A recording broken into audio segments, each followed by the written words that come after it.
Craftsman Days are here at Lowe's with big savings on the tools you need.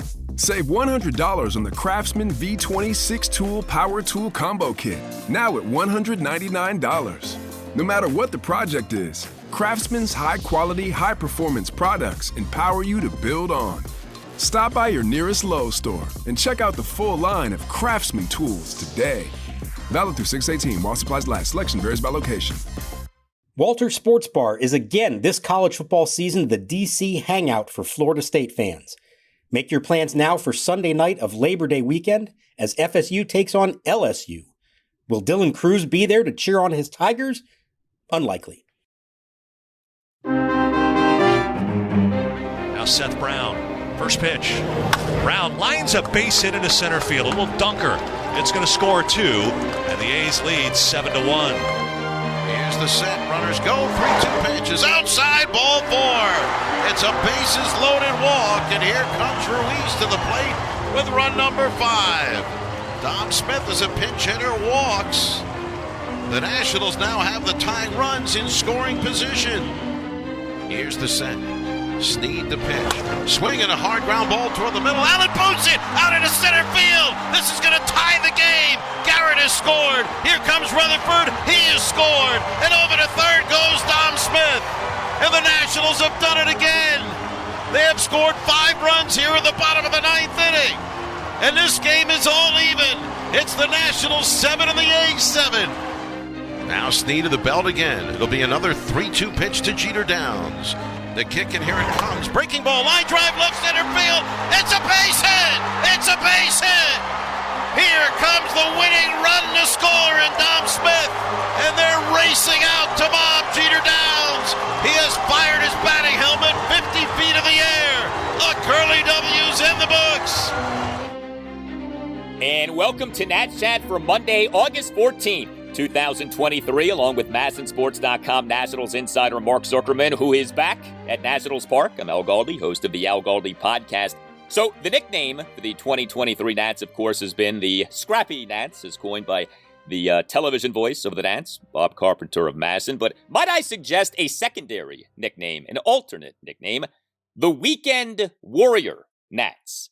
The Nats now have authored a 3-game sweep in 3 of the last 4 weekends. Remember, the Nats had not swept a series of at least 3 games since June 2021. The Nats have gone from that to now having authored a 3-game sweep in 3 of the last 4 weekends. What is happening here? Sunday afternoon, an 8-7 walk-off win over the Major League worst Oakland A's at Nationals Park in a game in which the Nats overcame a 7-2 9th inning deficit with a 6-run bottom of the 9th. A miracle 9th for the Scrappy Nats. The Nats now are 15-8 over their last 23 games. The Nats now are 53-66, 2 wins shy of the team's win total for the entirety of the 2022 regular season. Mark, this was someday on Sunday at Nationals Park. Yeah, I want to thank the Nationals for helping ease me back in after my week in COVID isolation. Nice, simple, quiet game to work my way back in, not just throwing everything at me all at once there with one of the craziest 9th inning rallies I've ever covered. The only other one I can think of that it reminded me of was the famous Kurt Suzuki bottom of the 9th to beat the Mets in September of 2019. And wouldn't you know who was standing on first base as that all happened that night? A guy named Dom Smith, who was then of the Mets, and he wound up playing a key role in this win. And he told me afterwards that he was thinking about that game himself and remembering that compared to this one, how nice it was to be on this side. Look, you want to call him Scrappy? Call him Scrappy. Here's what I'm going to call him. Good. Yes, the Washington Nationals right now are playing good baseball. They are 19-12 since July 8th. That's the best record in the National League East, the 3rd best record in the National League. Since July 8th, we're talking more than a month. I get it. They've got a long way to go. This rebuild is far from complete. There have been some fluky elements to some of the stuff that they have done. But you know what? They are winning games, and they're actually getting to a point now where if it's close late, you don't expect them to lose. You expect them to find a way to win. They certainly did that in this weekend. I mean, You had back-to-back walk-off wins. I mean, remember, it wasn't that long ago that this team never put forth walk-off wins. Now it feels like every other game is a walk-off win. Saturday night, the 3-2 walk-off win in a game in which the Nats overcame a 2-1 eighth-inning deficit. And then Sunday afternoon, this 8-7 walk-off win overcoming a 7-2 ninth-inning deficit. You could write like a book about what happened in this ninth inning. I mean, you have to start with this. The A's are horrendous, okay? I mean, the A's are as bad as, we thought they were. It's one thing to look at the standings and the stats and see the season that Oakland is having. To actually watch the A's up close and personal in this series, like, this team really is bad. The record now is 33-85. The run differential now is a horrific minus 284 on the year. So there's no doubt that part of what happened this weekend, certainly in the ninth inning on Sunday afternoon, has to do with what and who the A's are. But this ninth inning, man, this is one of the stranger rallies you'll ever see in terms of all of the different things that went into the inning. And the ultimate capper is who ended up being the hero of the inning. Jeter Downs. Jeter Downs, of all people.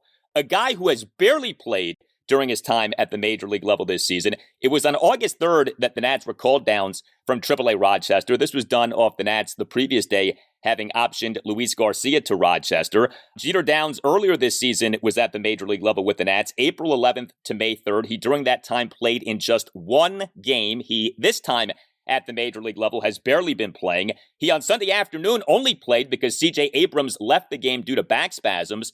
Downs comes off the bench, and he comes through not once but twice in this 6-run ninth. A leadoff 6-pitch walk, and then the walk-off hit, a 2-out, full-count RBI single to left center for the 8-7 win. I mean, of all the guys you could have pegged to be the hero in this game, Keibert Ruiz had the walk-off homer on Saturday night. Okay, that makes sense. He's Keibert Ruiz. Jeter Downs? Like, that is bonkers to me. It absolutely is. And the fact that he both started and finished the rally with two great at-bats. And there were a bunch of really good at-bats throughout the entire inning. But both of Downs' at-bats were outstanding. And, let's be clear. I know Davey did tell us afterwards that Abrams had some back spasms. I think if this is a close game, CJ Abrams is still in there till the end. They weren't bothering him enough to prevent him from running onto the field and celebrate when they won the game. So it's not like he's back on the trainer's table as this is all happening. This was, in Davey's mind, and I'm sure in a lot of other people's mind, a game that was going to be lost at 7-2. Let's get our young shortstop off the field, give him a breather.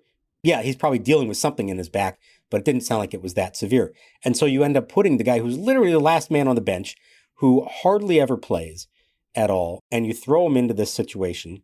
And look at how he delivered. There was a great at-bat to draw the walk, to get the whole thing started. And then it was funny, he said after he scored, he looks up at the scoreboard and realizes, I'm not that far away from hitting again.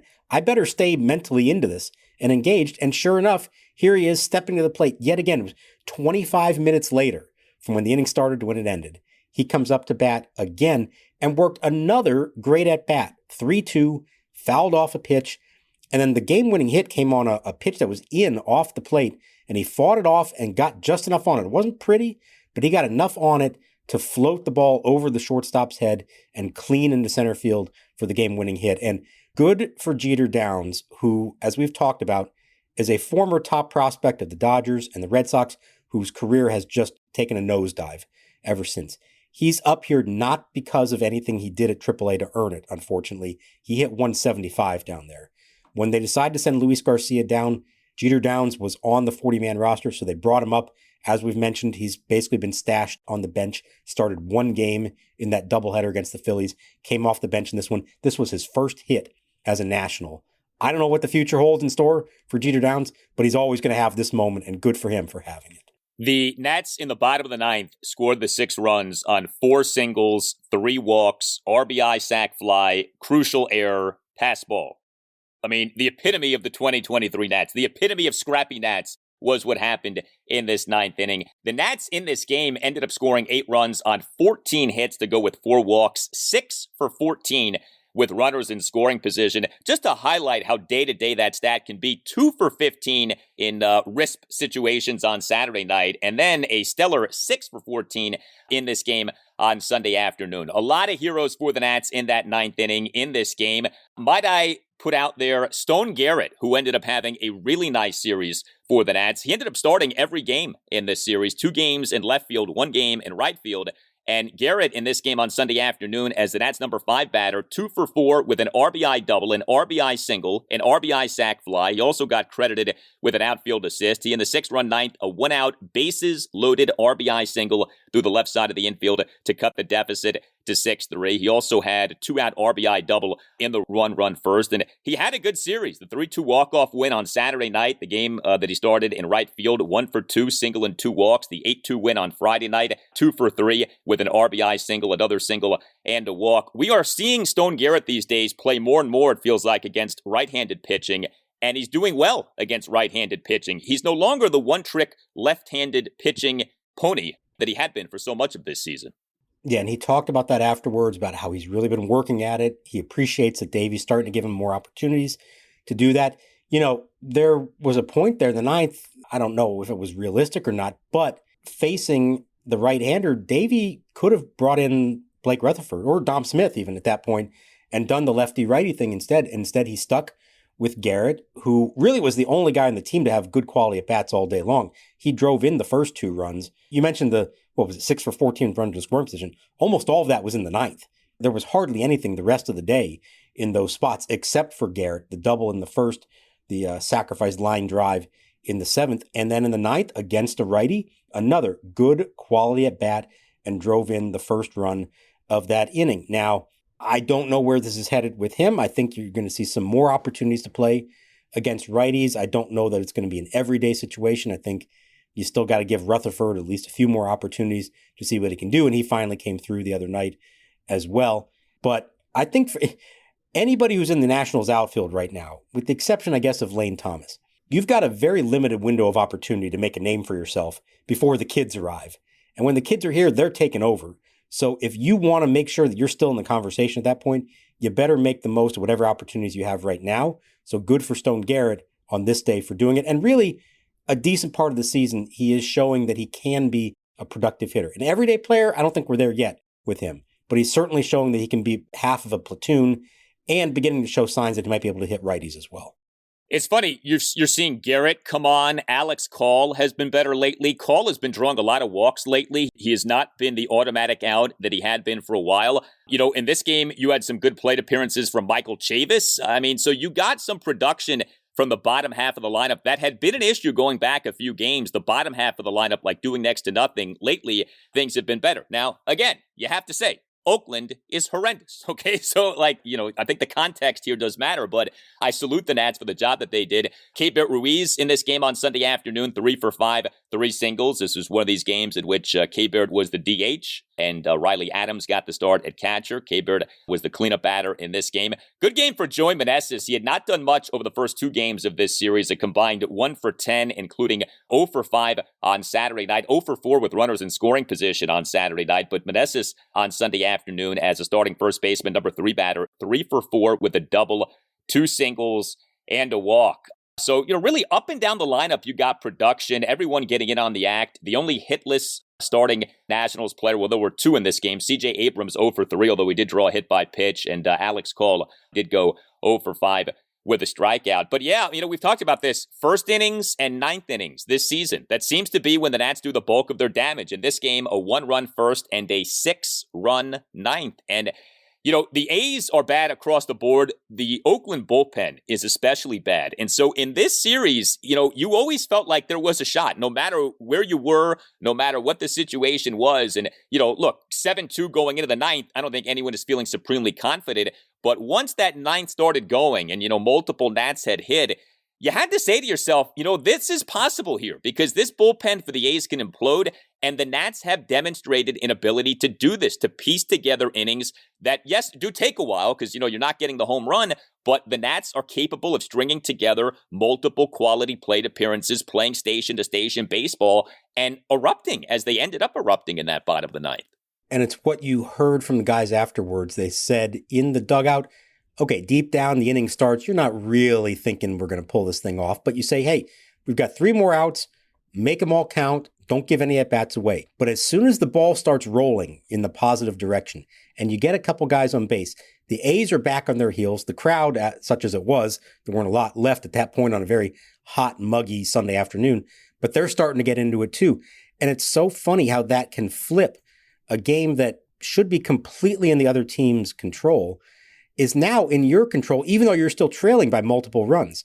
I remember Ryan Zimmerman always used to say this, why he felt like he was so good in those walk-off situations. He said, the pressure's not on me. The pressure's on the pitcher. And it felt like the Nationals hitters, everybody who stepped to the plate took that approach. Yeah, they're trailing, but the pressure's on that guy on the mound to somehow get out of this jam that they just created for a team that, as we know, keeps finding ways to lose games. And I can't help but think, and I think we talked about this maybe last week when they won a game late, the more you do this, the more in the back of your mind you know you've done it, and the more confident you are when you're faced with that situation. And it's so interesting to me, the last 2 years, we would talk about, hey, the boys battled. They brought the tying run to the plate, and then they never would finish it off. And now all of a sudden they are finishing it off. And that to me is a huge step in their growth as a team. It's not always young guys. Sometimes it's old guys, and it's a mishmash of who is participating in it. But I think that's a big step in their development to get over that hump of not just battling, but actually finishing it off and winning these games. And now you believe you're going to win games when it gets late, both when you're trailing to score the runs you need and when you're ahead because you know the back of your bullpen has been so good. So I had this thought watching this series. Yes, Oakland is bad, but I do think that there's something to be said for you face a really bad team against which so many other teams are having success, and you have success too, especially when you yourself are a perceived bad team. And I take you back to a little more than 2 years ago, July 23rd through the 25th, 2021. The Nationals getting swept in a 3-game series at the Orioles. The Orioles in 2021 were not unlike the A's in 2023. The O's that season were awful. The Nats were sort of teetering on what's going on with them. They look older. They look out of sorts. Mike Rizzo, in the days leading up to this series, had talked about the possibility of being a seller at the trade deadline. We didn't know if he knew for sure, but a lot of us from the outside looking in were wondering, if Mike Rizzo was about to do what he had really never done since becoming the Nats GM in this era of the Nats being good, and that is sell. And the Nats got swept by the Orioles. And that actually ended up being a measuring stick series in a lot of ways. Like usually the phrase measuring stick game, measuring stick series applies to when a lesser team is facing a better team. You say, okay, we're facing a big boy. How do we do against a big boy? But I think you can have a measuring stick series against a bad team. And it's like, if you don't take care of business against the bad team, what does that say about you? The Nats in July 2021 did not take care of business against the bad team. And that really was an eye-opener, I think, for a lot of people of where that team was, that Nationals team was. Well, here we are now a little more than 2 years later. The Nats face a really bad team, and the Nats take care of business. And was it perfect? No. Did you have to come back in 2 out of the 3 games? Yeah.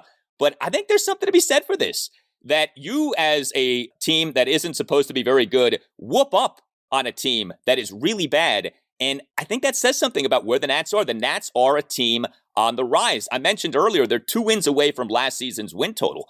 Forget about the Nats avoiding 100 losses this season. The Nats realistically could avoid 90 losses this season. How many people would have anticipated that? The Nats finishing this season with fewer than 90 losses. That's in play right now with how the Nats are doing and with where they are. That's the pace they're on. I think they're right about at 72 wins, 72 and 90 right now, and obviously trending in an upward direction. So, yeah, I like what you're saying there. And believe me, I remember that series very well against the O's. And that sort of was the thing that convinced Mike Rizzo, maybe a lot of people, to say, all right, you know what? It's time to start over. Had they won those games, maybe they try to hang on and keep the team together. And maybe it doesn't go so well. And it actually slows down their process of rebuilding instead of speeding it up. But there's a difference, I think, the last few years and now between a team hoping to win and a team believing it can win and knowing that it can win. The Nationals knew, whether they want to admit it or not, they knew they were the better team in this series. And they knew that they just needed to put themselves in the right position. And if they could, that the better team would end up winning. And I think that's a big step for them. Now, who knows? As they start facing some better competition, maybe they're going to fall back. And there were things about the Phillies series just prior to this that you said, okay, they're really not there yet. And they're not. And you're never as good as you look at your best. You're never as bad as you look at your worst. And right now they're at their best. So maybe we're dreaming a little too much about how far they've come. But you can't tell me they haven't made some real progress here and that this isn't going to pay off in the end and that we aren't going to ultimately look back and say that this was an important stretch of games for them where they started to believe they could win and went out and won and took that next step toward becoming a contender again. Well, there have been so many bad days the last few years that you really come to appreciate the good days and the good stretches. And so the fact that we have good days and good stretches right now stands out and does, illuminate to you that, hey, things are different and are better, aren't complete, but are getting better. Hey, are you a law firm partner stuck on an underperforming team while the rest of the competitors are spending big and winning big? Well, unlike Mackenzie Gore and Keibert Ruiz, you have options. You don't have to stay on your 60-win team. Nats Chat sponsor Mason Kalfas and his team specialize in placing partners and associates at medium-sized and large law firms in Washington, D.C. and across the country. Mason Kalfas has recruiters in 6 states and has placed lawyers in more than half of the 100 largest law firms in the United States. While you may be reading doom and gloom from the legal press, many practices are red hot. Antitrust, IP litigation, white-collar litigation, finance and direct lending, and healthcare. Because you are not under a CBA or team control for 6 years. In fact, staying at a firm too long is often a recipe for being underpaid. Explore your options today with Mason Kalfas. Call Mason today at 202-486-3535. That number again, 202-486-3535. If you too are on the lookout for some cheaper tickets to the Morgan Wallen Show at FedEx Field in early September, then I suggest you check out the Game Time app. Game Time is the fast and easy way to buy tickets for all the sports and other shows near you. It is the fastest growing ticketing app in the USA for a reason. Get images of your seat before you buy, so that way you know exactly what to expect when you show up. Grab the tickets without the stress with Game Time. Here's what to do. Download the Game Time app, create an account, and use code NATSCHAT for $20 off your first purchase. Terms apply. Again, create an account and redeem code NATSCHAT, that's spelled NATSCHAT, for $20 off. Download Game Time today. Last minute tickets, lowest price, guaranteed. Hey guys, I want to tell you about Factor. We on the Nats Chat podcast talk all the time about who is and will be a factor for the Nats. Well, the factor that I want to tell you about is as good as any top-notch prospect. Factor is America's #1 ready-to-eat meal kit, and it can help you fuel up fast with flavorful and nutritious ready-to-eat meals delivered straight to your door. You'll save time, eat well, and stay on track reaching your goals. With Factor, you skip the extra trip to the grocery store and the chopping and the prepping and the cleaning up too, while still getting the flavor and nutritional quality that you need. Factor's fresh, never frozen meals are ready in just 2 minutes, so all that you have to do is heat up and enjoy. Treat yourself to 34-plus weekly restaurant-quality options like bruschetta shrimp risotto, green goddess chicken, and grilled steakhouse filet mignon. Again, ready in just 2 minutes. Go to factormeals.com/NatsChat50 and use the promo code NatsChat50 to get 50% off. That's factormeals.com/NatsChat50 and use that code NatsChat50 to get 50% off. Williams delivers first pitch, hit of the year to deep center field. Playable though for Alex Cole, back in the warning track. Checks the fence now. That ball's still carrying, and that one is off the wall in play, or it is gone. Goodbye. A home run. Karen back in after hitting the railing beyond the fence. A home run for Zach Geloff is his second of the game and 8th of the year. The rookie has a 2-home run game. So the Nats won this series in a lot of ways via the bullpen, especially with the work of the bullpen. in the 8-2 win on Friday night off Yohan Adon, lasting for just a handful of innings due to cramping.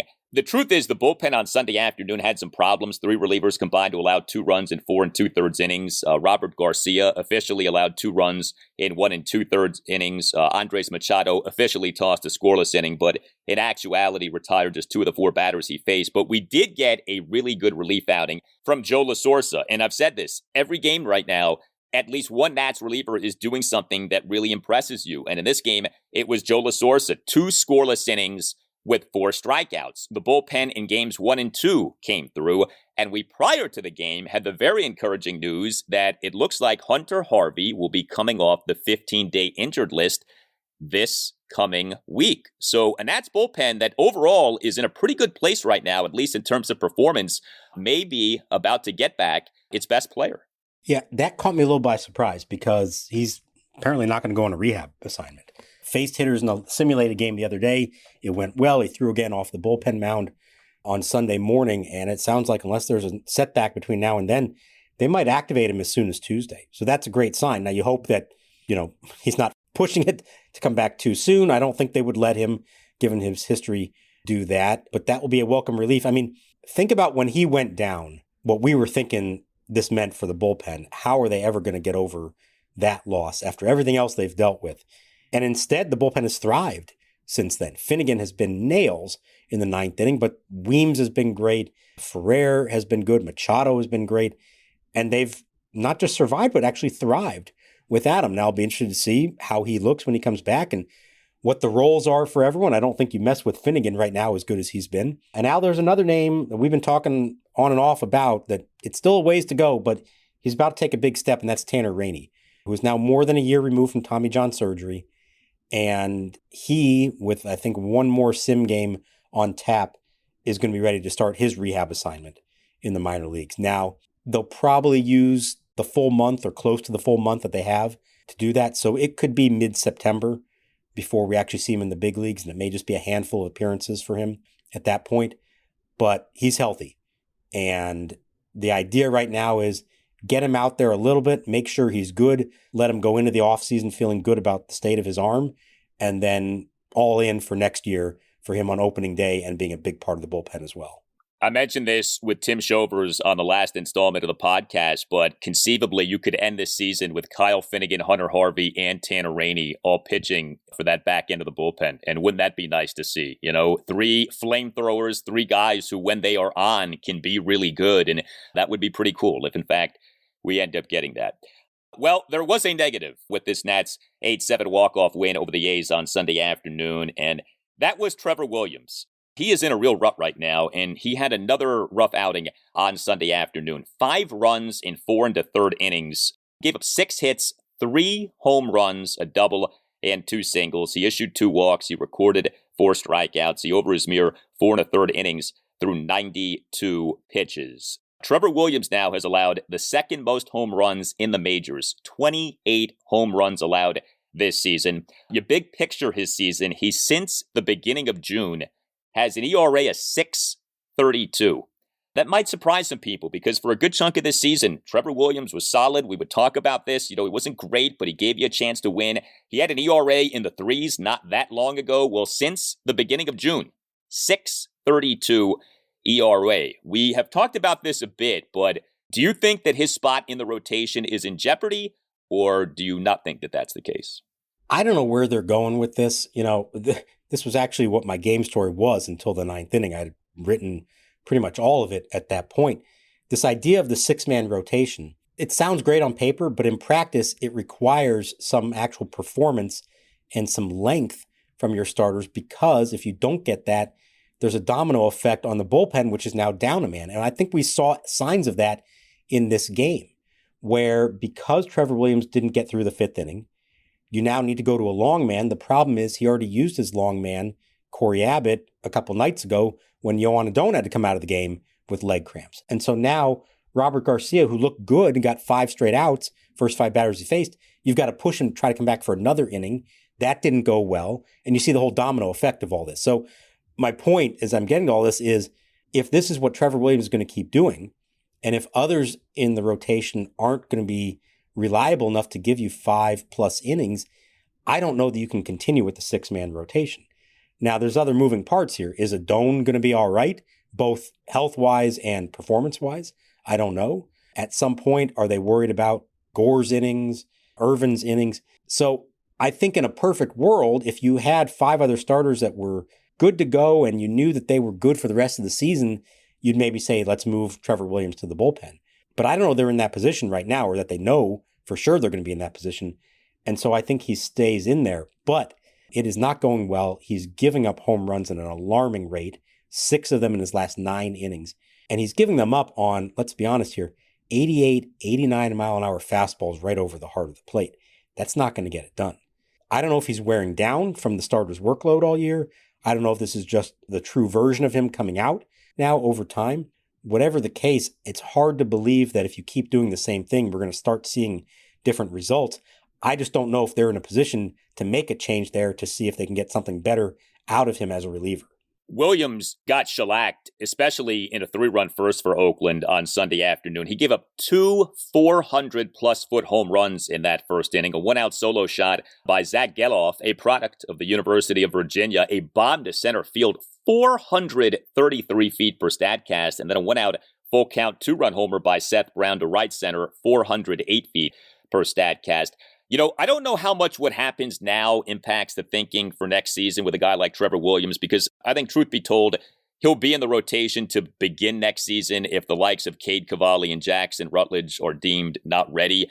But you got to think that what's happening with him is making the Nats internally say to themselves, okay, we got this guy under contract for 1 more year, but we're not going to look at him for next season as being a mainstay in the rotation for the entirety of the season. Like, I really think more and more the thinking has got to be you get those 5 young guys in the rotation next year in terms of Gore, Gray, Cavalli, Irvin, and potentially Rutledge. Again, we'll see. But, you know, the days of Williams and Patrick Corbin, it just feels like enough's enough. And if you can avoid that, do it. Again, there are circumstances that are going to dictate how soon you're able to do that. But, you know, Trevor Williams has gone from being kind of a nice development, a guy who was solid for the Nats. That's not the case anymore. I mean, he right now is the worst starting pitcher in the rotation. You'd rather have Corbin out there right now than Williams, because at least with Corbin, there is an upside that we have seen occasionally. We have not seen the upside with Trevor Williams really in quite some time. No, you're right. And I think they both fall into the placeholder category right now. And the problem is, when it comes to placeholders, you need them to hold that place until there are better options available to you. And I just don't think they're there yet. They may get there. I don't know if that's going to happen by the end of the year. May not even happen on opening day next year, but hopefully by May or June, they'll be in a better position where now they can start to slide some younger guys into those spots. But because of their contract statuses, their veteran history, all that kind of stuff, I think you stick with them. I know there are fans out there that are frustrated and say, hey, why not dump one or both of them? I just don't think they have the depth to do that at this point. I think they're locked into continuing to use them until they clearly have 5 better, healthy, available options. And right now they don't have that. Yeah, Nats ended up sweeping this series with only 1 good starting pitching performance. Jake Irvin on Saturday night. Adone didn't last for long on Friday night because of the cramping, and Trevor Williams struggled on Sunday afternoon.